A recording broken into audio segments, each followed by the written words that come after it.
Blake, the host of Inside the Media Minds, and welcome to a very special episode here today.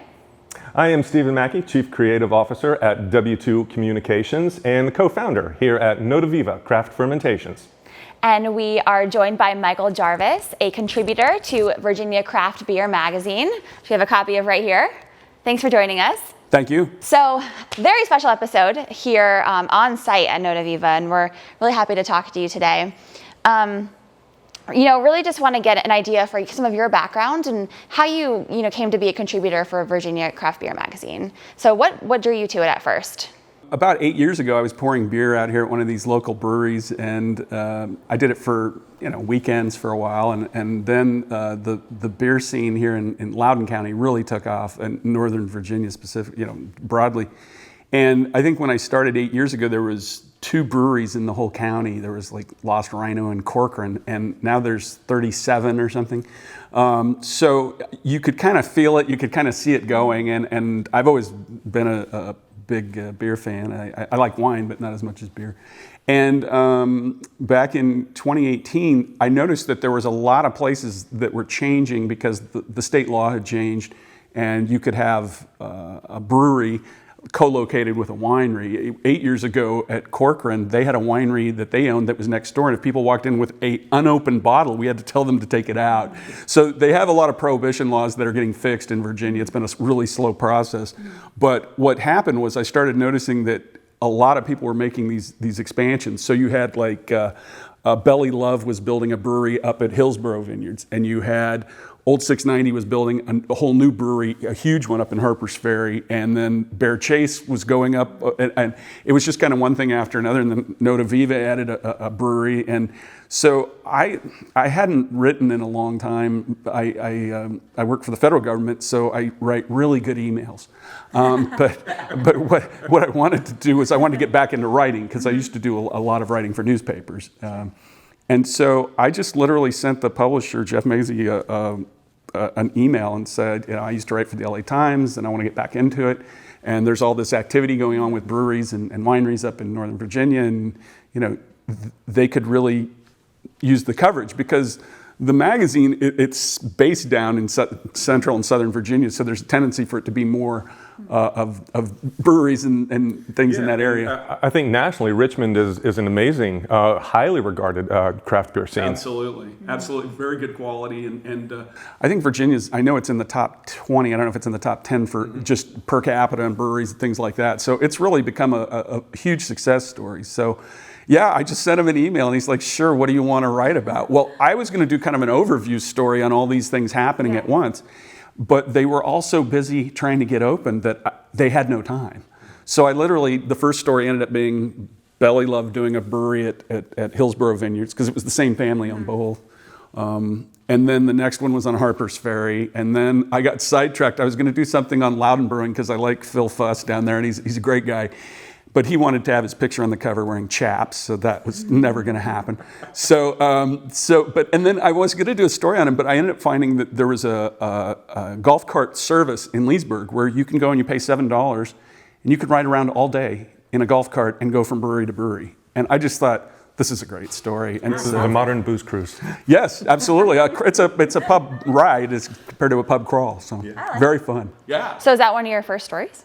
The first one I did the local ones that I knew here, and then I did one because Old Ox was building another brewery in Middleburg, and it's a really interesting story because it was the site of the old jail, and it was subterranean, and it was, you kind of looked up and you can see the corner, and there's like the oyster bar, and the guy Chris that was there is just a great guy, and he had already had huge success in Ashburn, and it was just fun. I went there when they had a whole bus, so they rented a bus and had the regulars from Ashburn go all 20 miles to Middleburg, and I was there when they got off the bus, and it was it was a really fun party, and just hung out with them and interviewed people, and so it's fun. We're in a target-rich environment here when it comes to stories, so it's a great place to do it, and I've had a lot of fun with it. I've been doing it for the last year and a half, so. Okay. So, Michael, what made you go out as a contributor and not as an industry speaker or broadcaster? And what are the pros and cons of each model, and why did you decide to go that direction? Well, it's tough out there because it's crowded. One of the things I've noticed that's just overwhelming to me is when I started really getting into Instagram, there's a phenomenon out there. In fact, the magazine, a lady wrote a story about it where there's this whole thing about people wearing very little clothes and beer. And I mean, it's like, and it's not just, I thought it was all women. Someone told me something the other day. Oh no, there's a guy, you can find him in a Speedo recommending beers. Yeah, and it's like, yeah, of course, I just couldn't bring myself to visit his site. Sorry, buddy, but it ain't gonna happen. But it's this phenomenon of where it's all kind of intersecting. And I just thought, well, going back, I did feature writing for the LA Times, so that was like stories that are not serious. They're fun, they're oddball things. For the LA Times magazine, and that's kind of what I knew. I had done some TV and stuff, but I hadn't really, Instagram, some of these other things, I just didn't really feel like, it's kind of hard to part the waters there if you're doing it by yourself and you're not with the right platform or the right people that know what they're doing and stuff, and it wasn't really my strength. My strength was that I had done these features for 6 years for the LA Times about all kinds of bizarro stuff, which I kind of like. And so I just thought this was a good vehicle for it. Plus, it's delivered to every brewery. I'm guessing it's up to 200 plus breweries in the state. The numbers I looked at last night, and I couldn't find anything really current, but it was like 230 wineries in Virginia and about 100, it said 190 breweries, but even that number seems low to me. I think it's over 200 breweries easily and I think that number is going to shift because it's going to be way easier to have more breweries because you can go to an industrial park, you can take over a building, you can put a low-cost insulated building out somewhere as compared to to have vineyards and the wine thing is a whole nother. That actually that leads into something that I wanted to kind of get your take on. Here in Virginia, we do have a lot of breweries in urban settings, and it works really, really well. But we have this advent of the farm brewery, which I think people's expectation is of that the scenic rural vistas and that agritourism experience. And I think that there's room for both. But what we've seen, I don't think it's necessarily true for the wine industry, right? Wine industries are much more of an agritourism experience versus the whole, we renovated a loft in Soho and turned it into a brewery. That's so cool, right? It doesn't seem to work as well for wineries. So, do you see the growth of both being equal? And do you think that the Virginia industry benefits by having both urban breweries and rural breweries, farm breweries? Well, I think this law being passed where that you can co-locate, Notaviva and all these places, I think it's fantastic because of that. I have friends that don't drink wine and I have friends that don't drink beer. And it's literally an issue. They're very different in a lot of ways. In some ways, I think wine's not as approachable. Beer, if someone walks in, I've seen this happen, and they're like, I don't know what I want. They'll say, well, what kind of beer do you drink? It's like, well, Coors Light or Guinness. You can match pretty close to that. Do you like IPAs? But if you have people walking to wineries, it's like, well, I've had red wine with a steak. They may not know the name of a, Sure. Pick a wine, any wine. So I think, they each have their own strengths. I do know that a lot of the wineries I've been to out here, I mean, it's really a nice kind of relaxed situation.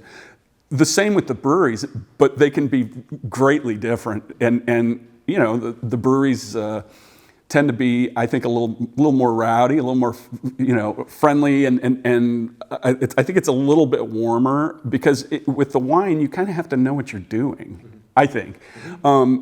But it depends upon what you want. Like Walsh, I've been over there and just had the most amazing time with people. And it wasn't quiet, it wasn't sedate, it was people laughing and having a good time with great food. It's not pretentious. No, it isn't. And that's a thing. That's a thing that, well, there are wineries that I've been to in Virginia that are not good with PR. And they're just not. I mean, it's not their strength. And they think, well, you're coming here for this experience, you should kind of know that.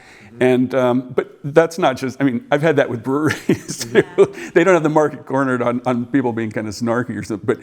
But I think, the one thing that I like about all of this is, and the growth is that, if I grew out in California where, they created Levi's and silicon chips and movies and game shows. And I grew up in a farming area. It's the biggest farming area in the world, and people produce things. And I think that's something I'm hoping that we're doing nationally on a bigger scale, of creating something that has some value. And this is also, I think, not just the wineries, but the breweries, I think, out here are helping a lot to make sure that we're protecting open spaces, we're protecting farmlands. There's a lot of conservation, preservation. I mean, there's a lot of aspects to it that I find really appealing. Mm-hmm. One thing I would like you to expand on, you mentioned breweries and PR, and certainly rural businesses. If you could find a commonality among all of these businesses, a lot of people have thrown away perfectly good jobs, right, to found a brewery or a winery, right? They were so sick of having too much money, they wanted to get into this industry and kind of get rid of it all. But what do you think is the common thread amongst these entrepreneurs, specifically to their story? What do you think drives people, and what do you think attracts the market to those stories, to those personalities, to those characters, if you will? Sure. So what are these brand stories all about? Well, I think, and I know this might sound trite or something, but I think a lot of these people that go into it, it's almost like an art form. I mean, to them, they're crafts people, craftsmen, craftswomen. Someone told me one time, I said, so what's the secret to opening a winery in Virginia?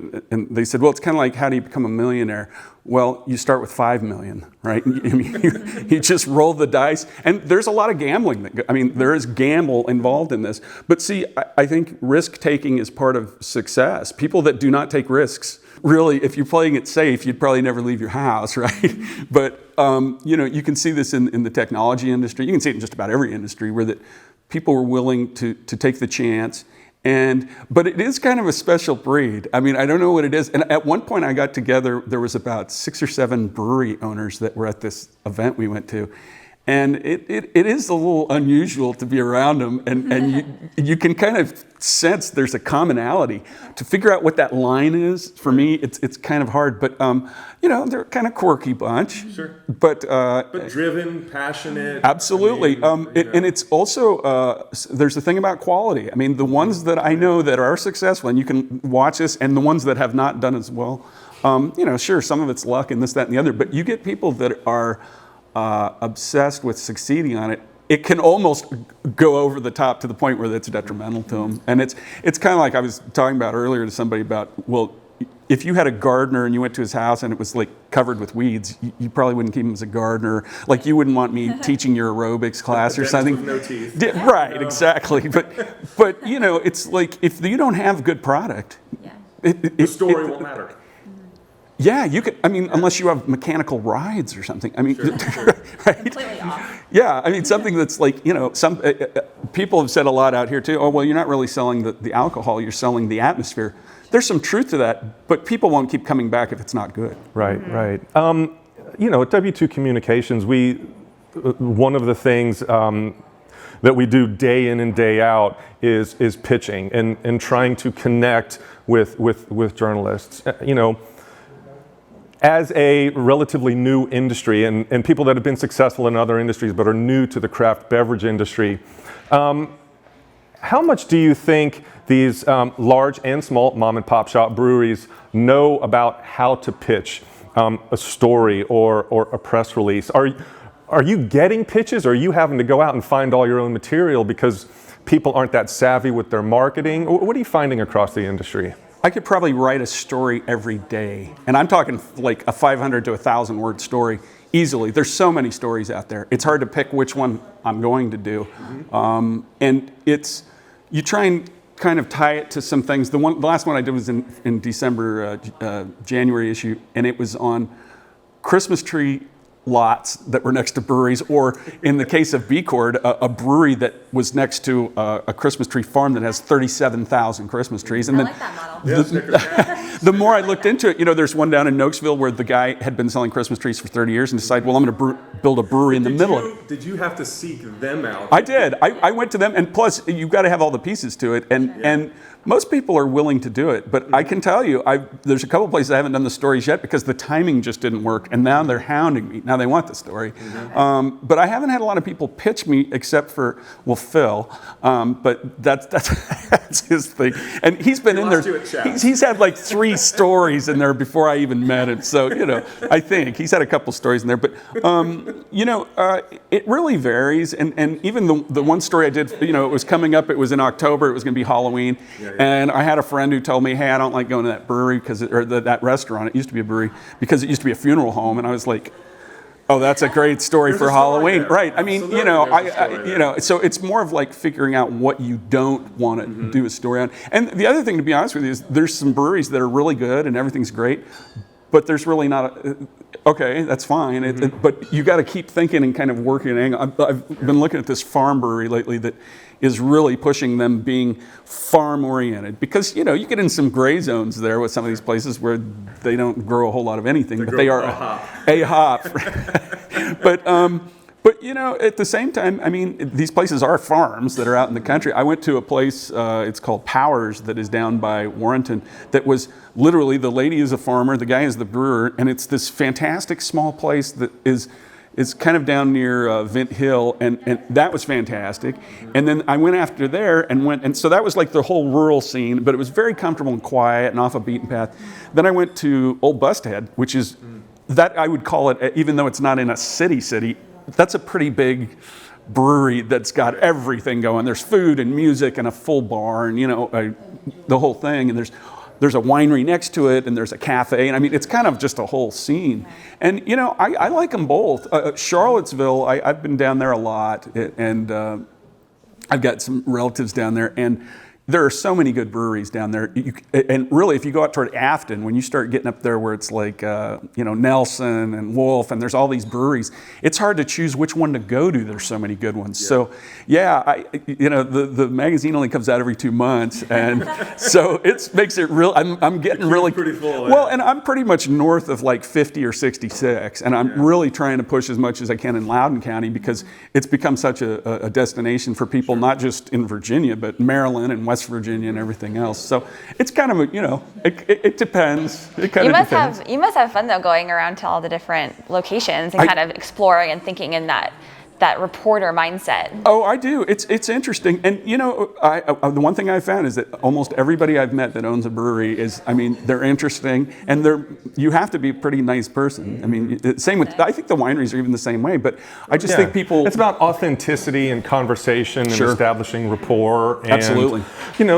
And I think that's true of any business, whether it's a technology business or a hospitality or an agritourism business. If one of your regulars comes in the door, turn, say hello, know their name. Yeah. Did your kid win his baseball game? Know That's things true. About them. Yeah, making that connection. My mom always says, "Go where you're loved." Man, does that work across the board on so many different things. So let me ask you, in this era of social media, where everybody is a reviewer, and we've got some really good tech out there, some good apps, Untapped and things like that. Yeah. How do you feel that landscape contributes and inhibits, in some ways, your ability to seek out new products, new stories, or whatever? Because with 200 and a new popping up, every week or whatever, right. it's hard to find them all. But how's the technology and the ratings and Yelp and TripAdvisor and Untapped? How do you navigate all that? Well, it's interesting just in the short amount of time I've been doing this to see how fast things have changed. Like I'll be really honest, one of the things that annoys me more than anything about Yelp, and I used to live on there, is that now if you don't do their app, you can't just go on there and look a place up, because the way they have it is it literally takes you back and says, do you want the app? It's the same thing Google does with Maps and everyone else. They're basically forcing you to move on to a platform that you may not want to have. I went to lunch today and I met all these people and I said, I got to leave. You get free parking for an hour. And the guy's like, well, why don't you just use the app? Well, I don't necessarily want to give all my personal information to some company that I've never heard of that might not even be based in this country. And the next thing and by the way, if you just give us your credit. I'm still old school a little bit. I'm a bit of a druid when it comes to some of this stuff. And but I will tell you this, I was amazed when I walked in. I think it was Bear Chase, or it might have been Harper's Ferry, but one of them I went into where it's like, people are doing beer reviews in real time while they are sitting there, and they have that on their screen saying, and it's like Joe Blow is at Harper's Ferry and loves the soda water, whatever, pomegranate seltzer beer, whatever they're calling it. So, but it is hard to kind of go and find, there's a lot of navigation here. And, but it's always been that way. It's just the technology is different. If you go to Norm's beer store in God, where are they? In McLean.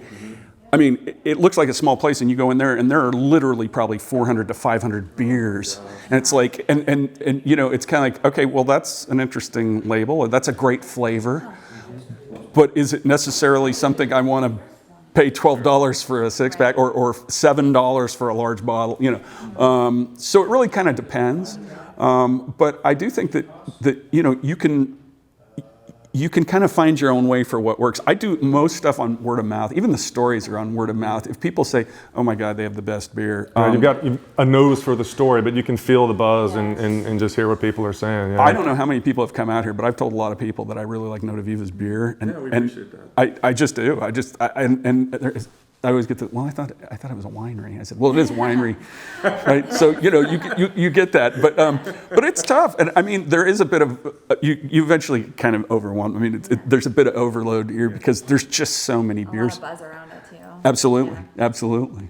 So sometimes at the bar, people will ask us for recommendations, and it's such a rich landscape of our colleagues in the industry. So we're in an area called the Loudoun Heights cluster. Right. And we've actually have a great little association with our fellow agritourism businesses in the area. And people will say, well, can you give us a recommendation on where to go? And what would you like to see? Another mom and pop shop of our scope.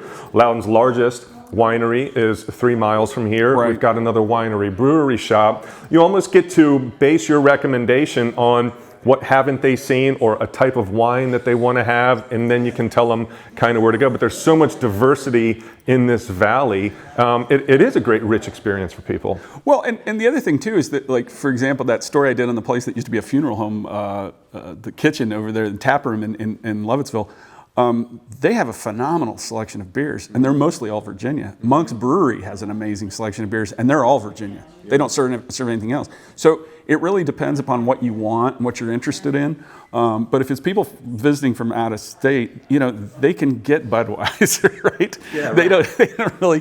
It's like they've been to McDonald's. They don't really want to go there. They want to kind of have some sense of locality. They want to have that connection. Yeah. So it's. And I think that's what's great is the variety out here, that you can have a large giant place like Bro, and then you have a place like this. I tend to go to the places that are more quiet lately. I don't know why I'm getting old. There's something for everybody, I believe. That. Sure, yeah. Absolutely. And some of those places, I know there's a big Mardi Gras thing going on. Mm-hmm. It's like people like to go out to those big party places. So it's all good. So you mentioned a place that you went to that had like 400 beers on the shelf. Yeah, it's probably 800 to be 800 beers on the shelf. I don't know. I haven't been in Norm's in a while, but it is it's like Wegmans or something. Okay, well, Wegmans definitely has a lot of beer too. Yes. So how do you what catches your eye? Is it a label? Is it a story? Like, what kind of draws you to something when you're looking at it? Well, I can give you a perfect example. Like I bought a 6-pack one time of Sweet Baby Jesus because everybody was talking about this beer, and the name had come from somebody that tasted it and said that exact thing. Really? My understanding is that's how that started. But that is a thick chocolate peanut butter beer that is delicious, but it's kind of like, I can't eat cheesecake every day, right? Mm-hmm. So I'm kind of looking for stuff that's mid-range, but I will look, like if somebody's got a funny bottle, I've bought stuff just literally because the bottle was goofy, and I can't even remember what that, like, give you an example. But there's a winery out in California got in all this trouble because they used old art of a woman who was nude on a bicycle, and it was like the state's like, well, you can't use that. And then there was also a place out there I remember years ago called Okie Girl Brewery that they said, well, that's a derogatory, slur or something about people from Oklahoma, and the governor of Oklahoma actually wrote a letter to the state saying, no, we're proud of being Okies. Yeah. So it just depends. I do like, and I'm sure there was no malintent, but sometimes you just don't know like that. Well, sure, so I'm absolutely. sure they pulled but it. The other thing too is that I've learned a lot of history about Virginia by looking at labels on things that people talk about. Well, different terms for the Civil War, and Or this battle happened on this right. hill. Great. Absolutely, there's a lot of geography. There's things that people talk about. Well, this is named after a creek, and they put it on the label and stuff. So it's interesting. It's kind of a fun. It's a fun way to learn about. Something that you mentioned earlier, it's that sense of belonging. You want to get drawn into the brand. Sure. You want to get drawn into the store. You want to connect. Yeah, you want to connect. And I think the other thing too is that, like I said, if you have national brands, there's nothing wrong with it. I drink national brand beers. Sure. It's not like, oh my gosh, I won't drink Coors Light or something. Yeah, I can't remember if it was Dogfish. I don't know who. Somebody had a beer one time called Lawnmower, and I was like, I know exactly what that is. You go out, it's hot, you mow the lawn, and you want something that's light, that's not going to be too heavy. And it was actually, and it was like low. It was like 2 or 3% alcohol, which is low. But well, it's interesting. We actually. So, as you know, we pair all of our beverages with music, and people ask me where did we really come at that idea? And our word Notaviva, it's that feeling you get when you hear your favorite song, right? But music can create a mood, and so we tell people, well, where would you drink this wine? On the lawn at Wolf Trap. Where would you drink this wine? Reading a book by the fire. I mean, you can think about wine and beverage in terms of a moment in time, a place, an experience that you're having, because the music can set that mood, and the wine or the beer or the cider can complement that. And, and it's a very real thing, cognitive neurology. But some people just want to keep it simple. It's the same thing with NASCAR. Man, they go fast and turn left. Well, okay, it is slightly more complicated than that, but if that's where you want to leave it, that's fine. We've had people. Drink this wine while doing this Yeah, totally. I mean, people. I'm like, what do you know about wine, sir? And he said, man, it's in a yellow box or a red box. I'm like, okay, well, we'll call that the baseline. You can know more than that, but you don't have to. A good wine is a wine you like. A good beer is a beer you enjoy with friends. You're connecting. You're getting drawn into a brand story, and it sounds like that's kind of how do you see. As you talk to your readers and people that you just kind of belly up to the bar with, that other people feel that way. Well, yeah, and I also think too that it can be an experience. If I'm not a big white wine drinker, but I know that I've been to meals where that it was poultry or chicken or something, and they had some white wine that in a million years I would have never bought in a store. Like I couldn't tell you the last time I went into a store and bought wine. I've bought wine from a lot of wineries in Virginia just because I'm like, oh, these nice people, it's something I want to try or whatever. But I'm not a big wine guy. I'm just not. I know a lot of people that are just. They'll go into a market and they'll be there for an hour looking at wine, right? Well, I'm the same way with beer. I really am. And even like the place I was talking about in McLean, I could go in there for a long time and look because it's like, it's kind of expensive. Oh my God. It's like I was in an antique store the other day that my friend owns, and I went in there and I was like, I could go bankrupt in this place. There was just so many cool things. She had amazing just stuff for sale. And so, to me, especially where there's a lot of beer, it's kind of like being in a library. I could be in a library for years and never leave I'm just so curious about it. But awesome. So I'm, genuinely fascinated by the fact that you wrote a story about a brewery in a funeral home, and I'm curious, what is another really interesting story that you've written that you feel is kind of different, unique, that people would be drawn to? Well, it's hard to say.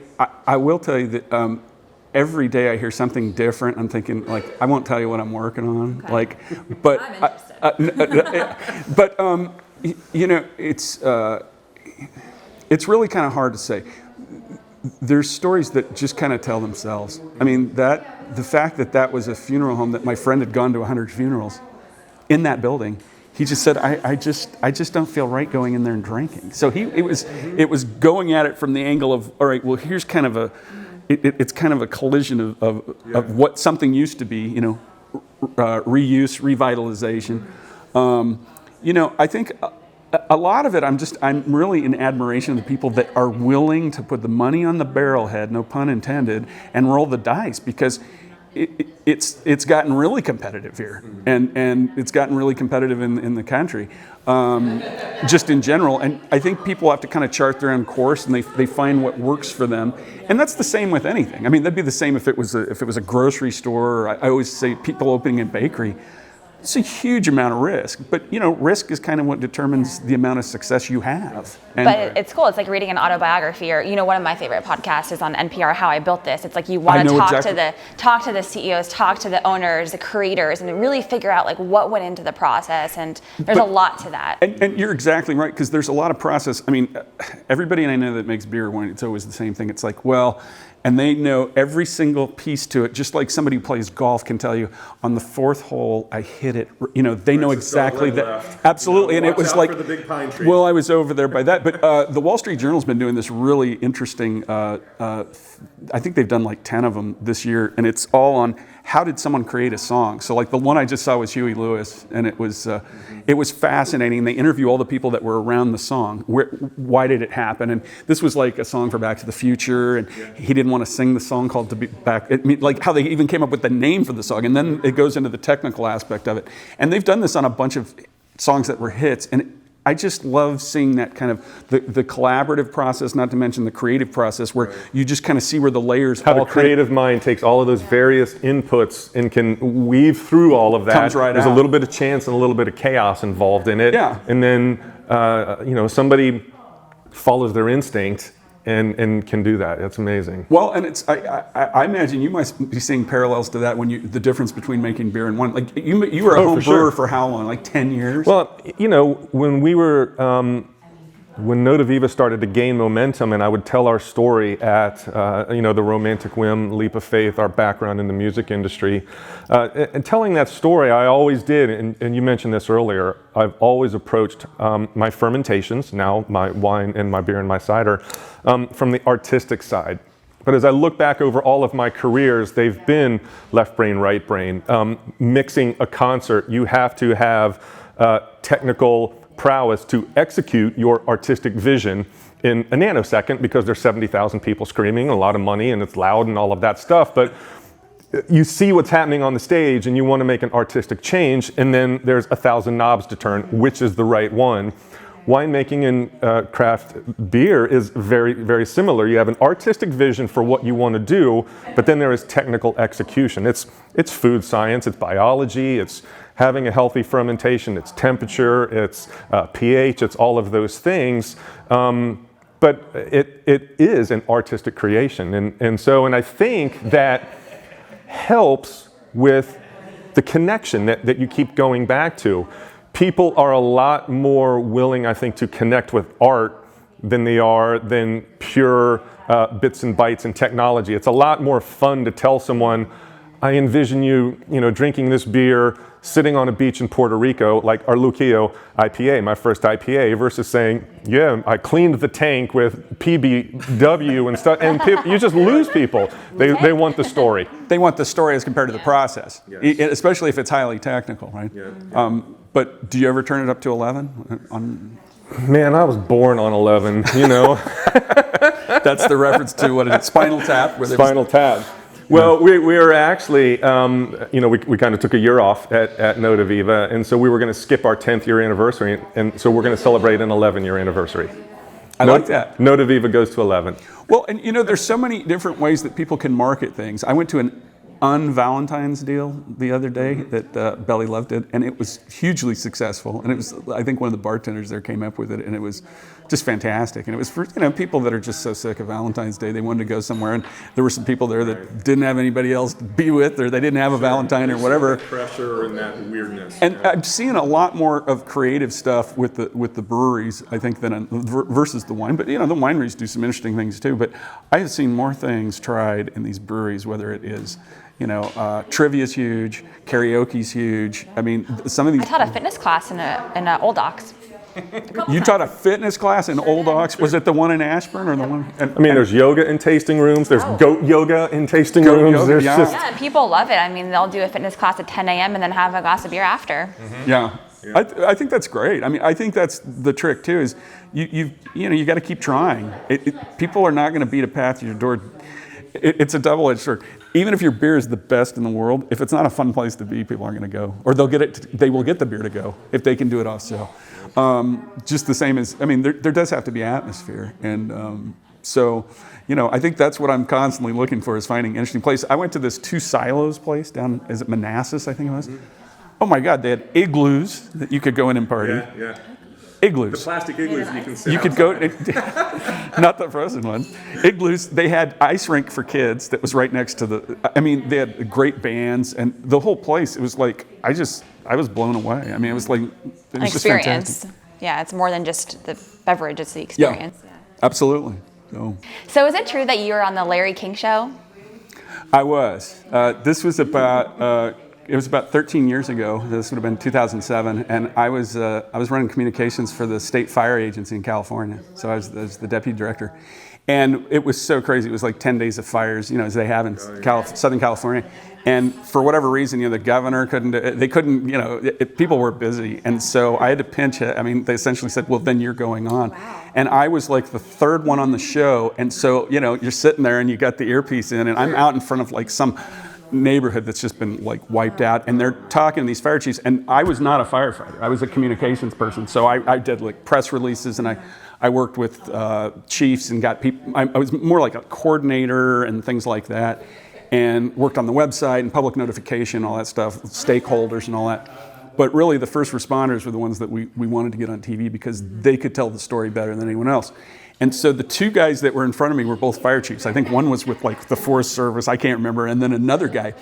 And so I'm sitting there waiting and I'm listening to this and they're getting into very technical things about firefighting. And I'm thinking, and I'd said for years, oh gosh, Larry King, he's just so many softball questions. And here I'm like thinking, oh no, he's gonna ask me something about fire that I don't know. And sure enough, the last question he asked the guy, so he went through the first chief and they said, okay, we're gonna go to a break. And then the director's like, all right, you're on after the next guy.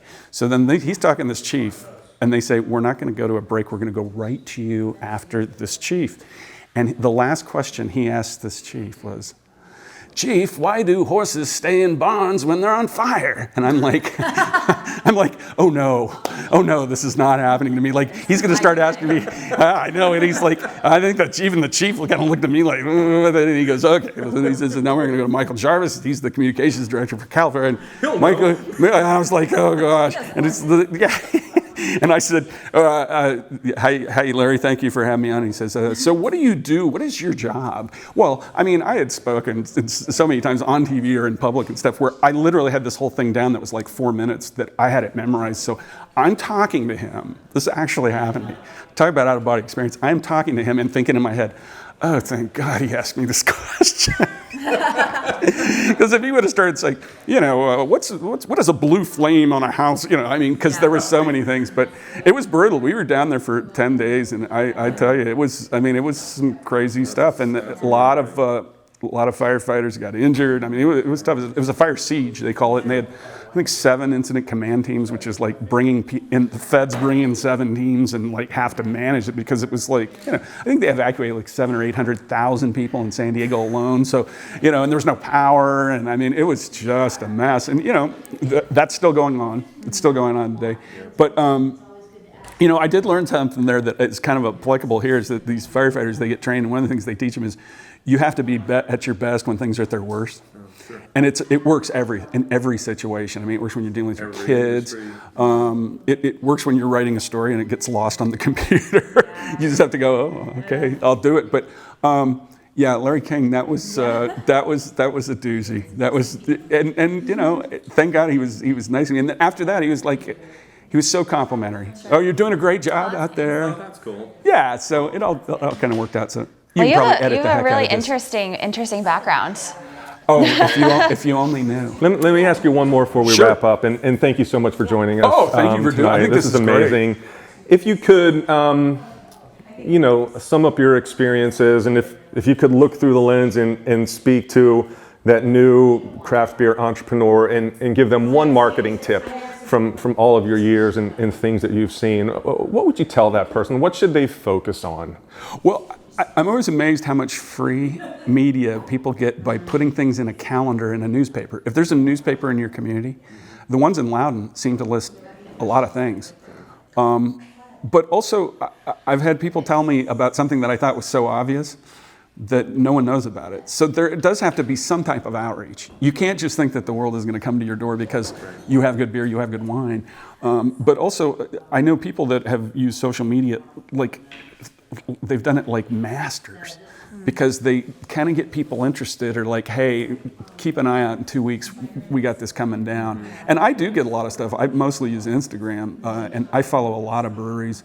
And, it's interesting. I think you've got to keep trying, though, on the marketing thing. I mean, it's as much a component. I was explaining to somebody the other day that, if you're an $8 million operation or a $2 million operation or whatever, if you were in any type of business and you didn't have a marketing section, you wouldn't be in business very long. It doesn't matter your size. If you make 3 beers or you make 30, I was down in Williamsburg, is that where it is? Down south by Busch Gardens, whatever, that whole thing. I was down there and went to this brewery on a Saturday night, and I would call that urban because it's near a college. It's not a huge city, but it's a town. You're there, and it's a beautiful place. But I went in there, and they literally had 30-something beers in this place, and I was like, I wouldn't even know where to begin. So I kind of just started eliminating them. And, there's such a thing as overdoing it, right? Being overwhelmed.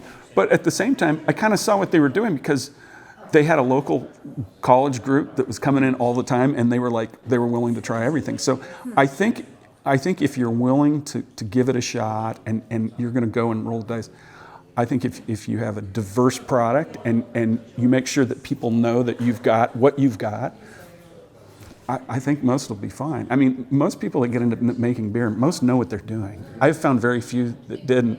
But I will tell you one thing that's amazing to me with Virginia. The rules here are finally getting a little more normal.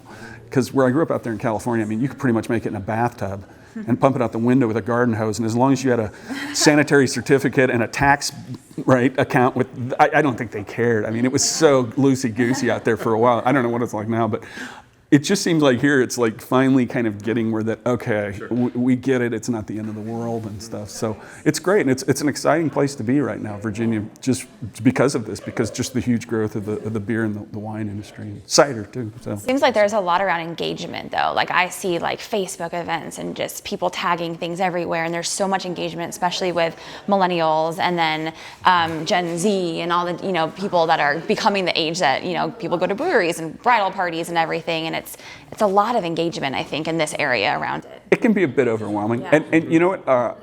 One good post in advance goes a long way with me, and that's for everything. I know a musician that is posting every 2 hours, yeah. And eventually I'm just like... And I think engagement is the right word.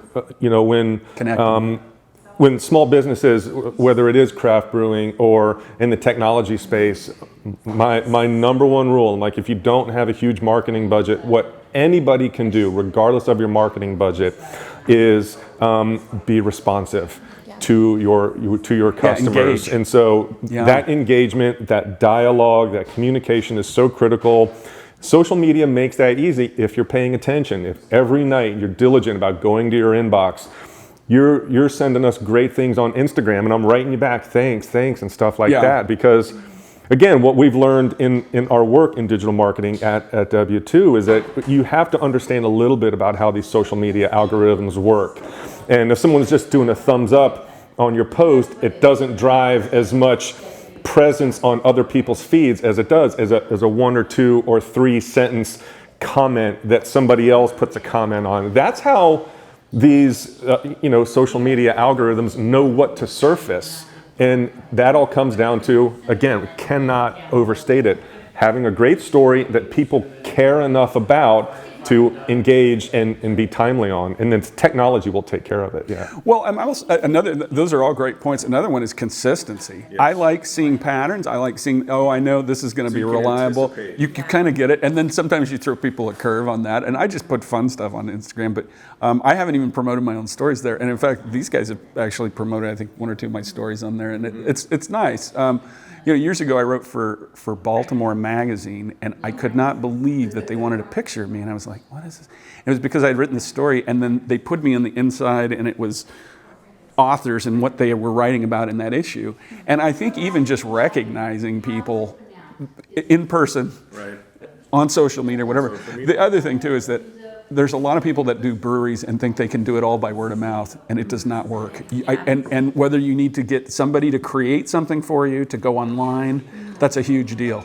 Even if it's something that's just like a calling card that's like, welcome to our brewery, even if it's just something on their website, but people need to do it more. There's a lot that do zero advertising, and it does hurt them. I've seen it, go down, unfortunately. But Thank you so much, Michael, for Thank coming you. and talking to us today. We learned a lot cheers. from you. Cheers. well, I hope so. I seemed like I was kind of rambling for a Cheers. while there, but very good. We appreciate it. Thank you so Absolutely. Thank you. And this has been another great episode of Inside the Media Minds. I'm Christine Blake. Stephen Mackey, signing off from Notaviva, and Michael Jarvis. Thank you so much. Thank you. Thank you for joining us in today's episode of Inside the Media Minds. To learn more about our podcast and hear all of our episodes, please visit us at w2com.com/podcast and follow us on Twitter @Media Mind Show. And you can subscribe anywhere podcasts are found.